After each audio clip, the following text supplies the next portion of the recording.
Hello, hello les amis, comment ça va? Vous passez un bon week-end? Vous passez des bons moments? Ah là là, je vais vous faire une vidéo qui va parler d'amour, de relations, de couple. Je fais beaucoup de vidéos sur TikTok. Certains d'entre vous me suivent aussi sur TikTok. La communauté est très grande. Je pense qu'on est autour de 70 000 personnes déjà. Donc, il y a beaucoup de vidéos. Certaines, je partage également en short sur cette chaîne YouTube. Mais l'essentiel des vidéos, j'en ai des centaines, sont sur TikTok.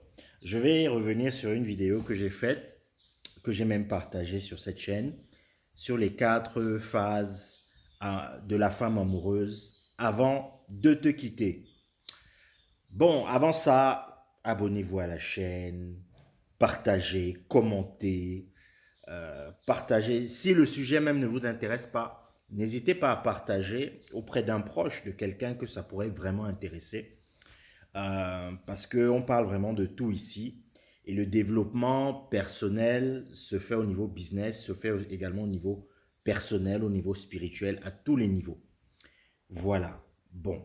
Pourquoi parler de 4 phases amoureuses? Bien sûr, c'est que ça a l'air cliché comme ça. Toutes les femmes ne sont pas pareilles. Tous les hommes ne sont pas pareils. Mais pour mieux appréhender, pour mieux comprendre un certain type de comportement, il faut souvent voir de manière empirique ce qui s'est souvent passé et ce qui arrive souvent. Le fait que je parle de 4 phases ne veut pas dire que toutes les femmes passent forcément par ces 4 phases, mais c'est ce qui se passe toujours, c'est ce qui se passe pas toujours, c'est ce qui se passe en général. Bon, lorsque une femme tombe amoureuse, voilà, elle rencontre un homme, elle tombe amoureuse. Voilà, au départ, elle tombe amoureuse et lorsqu'elle tombe amoureuse, la première phase, c'est qu'elle va définir ses sentiments. Elle va parler avec le monsieur, elle va lui dire, écoute, moi, voilà ce que je recherche. Je veux une relation sérieuse, je veux des enfants, je veux m'installer avec mon mari, je veux faire un certain nombre de choses, je veux construire une vie, main dans la main, j'attends cette telle chose de la relation, etc. Ça, c'est vraiment le début. Ça, c'est vraiment le début. Donc, elle est dans l'attente, elle est dans l'espoir au début, en général. Ensuite, il y a la deuxième phase. La deuxième phase, c'est parce que souvent dans le couple, il y a d'abord une période, il existe d'abord une période d'ajustement. C'est-à-dire que l'homme et la femme doivent s'ajuster, essayer d'être à peu près sur la même longueur d'onde pour pouvoir avancer. Il y a forcément de la tension. Pourquoi? Parce que nous sommes des gens différents. Les gens viennent avec leurs expériences, les gens ont vécu dans des environnements différents, les gens ont des aspirations différentes, les gens ont des projets différents, etc. Donc quand vous vous rencontrez, et en plus, si ce sont des personnes du sexe opposé, ben, la femme est différente de l'homme. Donc forcément, à un moment, il y aura des tensions, parce qu'il y aura des incompréhensions. Et pour atténuer ces tensions, forcément, il faut passer par la communication. Et lorsque vous communiquez, il faut vraiment identifier les zones, les points d'achoppement et voir dans quelle mesure justement vous pourrez négocier, parce que c'est aussi une négociation, vous pouvez négocier justement votre position dans le couple. Voilà, donc c'est aussi une négociation. Voilà, donc lorsqu'il y a cette zone de tension, on peut passer à la phase 2. Lorsqu'il y a ces zones de tension et que ces zones de tension ne se règlent pas, ça crée justement des disputes. Ça crée de l'éloignement. Ça crée, voilà, parce qu'il y a de la frustration. Exemple, un homme veut imposer quelque chose à une femme, veut imposer un autre style de vie, veut imposer une autre façon de voir la vie, alors que cette femme n'a jamais vécu dans ce type d'environnement, alors que cette femme est totalement réfractaire à la façon dont son conjoint a envie de vivre et inversement. Donc, lorsque même cette personne réussit peut-être à imposer son modèle de vie, ou cette femme, en face, en général, il y a de la résistance et il peut y avoir de la frustration, même lorsque la personne essaye de suivre l'autre. Voilà, il peut y avoir de la frustration et ça crée des tensions. Ça crée des tensions, mais les tensions commencent d'abord, elles sont d'abord sourdes. C'est-à-dire que vous n'êtes pas d'accord, la personne ne change pas, etc. Ce qui va se passer, c'est que maintenant, ça dépend des tempéraments des femmes, hein. Tout le monde n'a pas le même tempérament, hein. Il y a des femmes qui sont très dures, il y a des femmes qui sont très très douces. En général, il y a de la douceur. Voilà. C'est pas cliché, mais en général, la femme réagit d'une autre manière.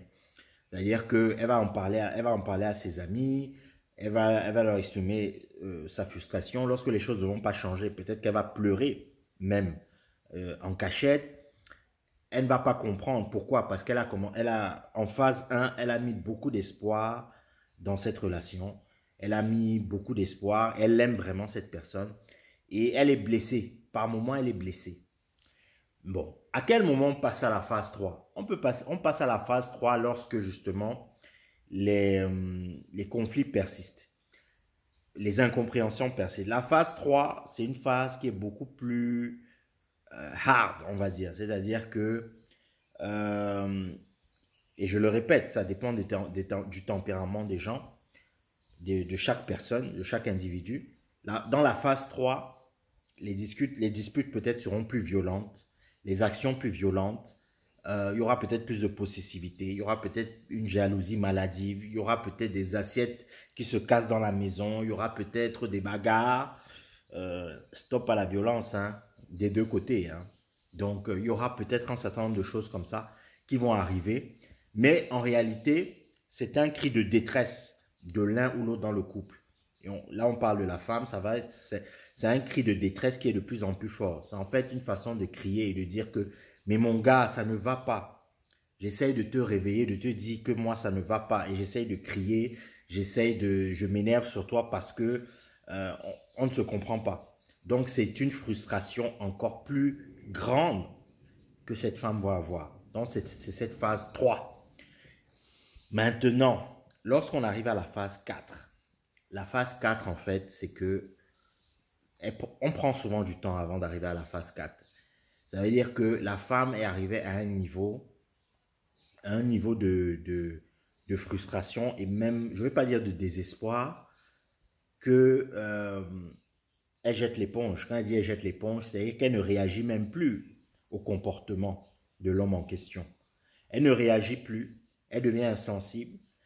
Au départ, par exemple, si on reprend la phase 2, lorsque le gars, par exemple, l'a trompé, il avait des infidélités, elle se confiait à une amie, elle était très triste, etc. À la phase 3, elle s'énervait, elle fouillait le téléphone, elle menaçait de jeter le gars dehors, elle faisait plein de choses comme ça. Mais à la phase 4, elle n'en a plus rien à faire. À la phase 4, c'est le début de la fin. C'est le début de la fin, c'est compliqué. Lorsqu'une femme commence à t'ignorer, lorsqu'une femme commence à ne plus réagir à tes agissements, à tes comportements, elle te regarde seulement faire, elle ferme les yeux, ça veut dire que son cœur est déjà en train de partir. La femme te quitte progressivement. Souvent, les hommes, c'est souvent plus brutal. Tu vois, l'homme s'est senti trahi, il dit que non, moi, de toute façon, c'est fini entre nous, voilà. Certaines femmes, surtout, ici, je parle de la femme amoureuse, hein. Je ne parle pas juste d'une femme qui soit avec un homme, je parle de la femme amoureuse. Je précise, parce que il y a des femmes qui font les dieux là, mais bon, elles sont avec leur gars, mais bon, elles ne sont pas amoureuses, donc il y a une forme de détachement. Mais une femme qui a déjà mis son cœur, ses espoirs, son amour en un homme, quand elle arrive déjà à la phase 4, oh là là, ça devient compliqué. Ça devient compliqué parce qu'elle ne se bat plus. Elle n'a plus envie de se battre. Elle se laisse vivre, elle n'a plus envie de se battre. Et elle fait son deuil progressivement de la relation jusqu'au moment où justement elle aura le courage de sortir. En général, bon, il y a des femmes qui prennent le temps de guérir de ça, qui prennent le temps avant de rencontrer une autre personne. Et il y en a d'autres qui se laissent, comment dire, qui se laissent courtiser par un autre individu qui progressivement lui fait reprendre confiance en elle et lui montre qu'elle est belle, qu'elle ne mérite pas de vivre quel genre de situation, et qui récupère le dossier. Voilà, c'est-à-dire que, excusez-moi, ici on rigole, hein, les gens, il ne faut pas que les gens soient susceptibles, hein. Ici on rigole, on respecte tout le monde, les hommes, les femmes, voilà, on parle juste. Voilà, la chaîne YouTube est là pour ça aussi, pour discuter, et voilà. Donc, dites-moi ce que vous en pensez dans les commentaires, mais on vous aime tous, les hommes, les femmes, discuter, communiquer. Beaucoup de choses peuvent être évitées. Beaucoup de choses peuvent être évitées avant une séparation. Il y a beaucoup d'écoute qui est important. J'ai souvent rappelé qu'il y a 4 choses qui sont super importantes euh, lorsque on a envie de maintenir justement ces rapports amoureux. La première chose, c'est le respect. La deuxième chose, c'est la confiance. La troisième chose, c'est la communication. Et la quatrième chose, c'est le sexe.